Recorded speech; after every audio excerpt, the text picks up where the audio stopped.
Alright, so what's the first thing that comes to your mind when you see this thing right here? Breathalyzer? No.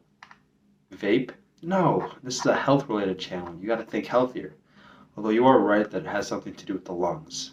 Instead of destroying them, though, you just test how strong they are. Hit it.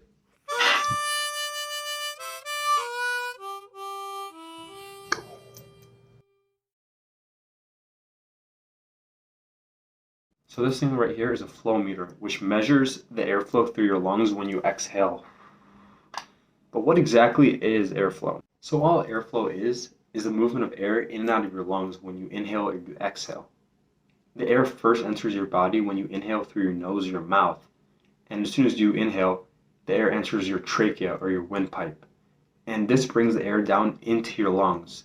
And in order for the air to move and be distributed throughout the entirety of both your lungs, there's a very elaborate branching system to split off the air to get to the furthest parts of your lungs, and it's shaped kind of like a tree. You have the big branches, which are your primary bronchi. There's one in each lung, and these split off into your secondary and tertiary bronchi, which are sort of like the medium-sized branches. Then the medium-sized branches split off into the smaller twigs or very small branches, which are also known as bronchioli, and there are about 30,000 of these in each lung. And just like a tree, there's like a fruit on the end of each branch. But instead of there being fruits on the edge of these branches, there are these ball-shaped sacs called alveoli. So the alveoli are very special because in each alveolus, there are these very, very small blood vessels called capillaries. And these capillaries are the site of where the great exchange happens, where the oxygen is taken into your blood and is pumped to the rest of your body. And the carbon dioxide is taken from your blood and is exhaled out of your body, which is the exact reverse process of how the oxygen entered your body when you inhaled. It goes from all the small branches all the way converging to the big branch of the windpipe where it's exhaled. So in most cases, the air can travel throughout your airways very efficiently without any obstructions, which allows you to breathe in and out without any problems. That air is traveling as smoothly and as efficiently as Tokyo's subway system. However, there are several diseases that can obstruct airflow throughout your airways when you breathe. This can make breathing less efficient and more uncomfortable, more like the New York subway system. Bruh. Bruh. Bruh. Conditions like asthma, COPD, and pneumonia can cause the airways in your bronchi and your bronchioles to become very swollen and inflamed. And this causes these airways to narrow or to constrict, which leads to less air being able to flow through those airways at a certain point in time.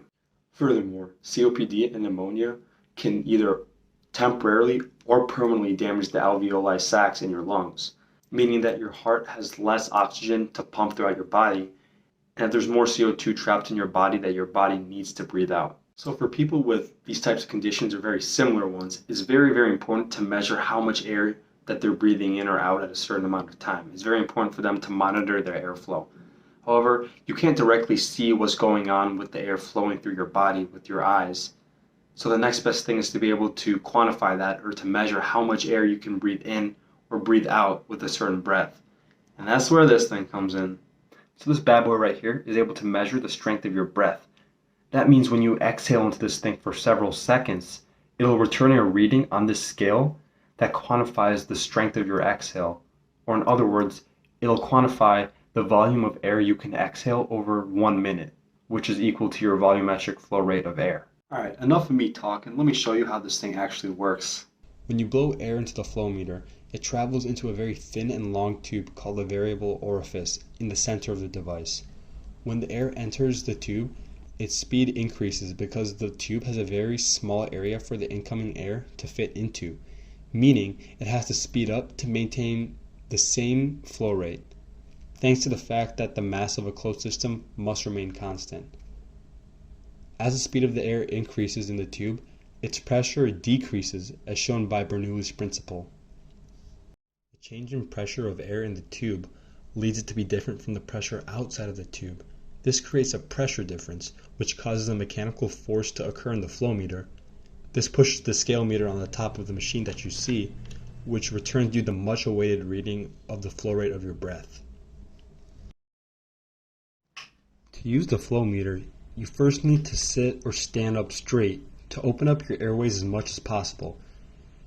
Then you need to create a seal by wrapping your lips around the mouthpiece of the flow meter. Then you draw in a large breath and blow into the mouthpiece of the device as hard as you can. Pause. Then you record the reading of the red scale that shows after you blow into the machine. After recording the reading, you need to reset the scale and repeat this process several more times. The maximum score that you blow is your peak flow value and is what you record as your max exhale flow rate for the day or the week or whatever time period you use to record. Here's my first trial. Ignore the dumb faces I'm making. It turned out to be a 420, which is ironic. If you know, you know. Here's my second trial. I added extra dramatics to see if I could improve my score, and it actually worked. I blew a 450 reading. I made sure to get my third trial in slow-mo for you guys, and it turned out to be the best one. I PR'd and blew a 460 liter per minute reading. That means my peak flow value is 460 liters per minute because I'm a beast like that. The red, yellow, and green strips on the side are additional sliders that your doctor can set to tell you if your reading is above, below, or in the range of what a healthy reading should be. Little side note, I checked the chart for the predicted peak flow rate for my height and age because I am an absolute unit at about 75 inches as an almost 20-year-old. I'm just kidding, I'm not. I found out my peak flow rate of 460 liters per minute is actually under the predicted average of 611 liters per minute, which is not very beast mode of me. This is not what I expected because I am low-key a cardio monster, so I guess I gotta get back on the long workout grind. Alright, I hope you guys enjoyed today's video and maybe learned a thing or two about why this thing is so important for people with respiratory conditions. I had a lot of fun making it and goofing off, and I really enjoyed making the video. So if you guys enjoyed, please feel free to show some support any way you want or can, and stay tuned. I got some cool stuff coming up in the next few weeks, so peace. Bruh.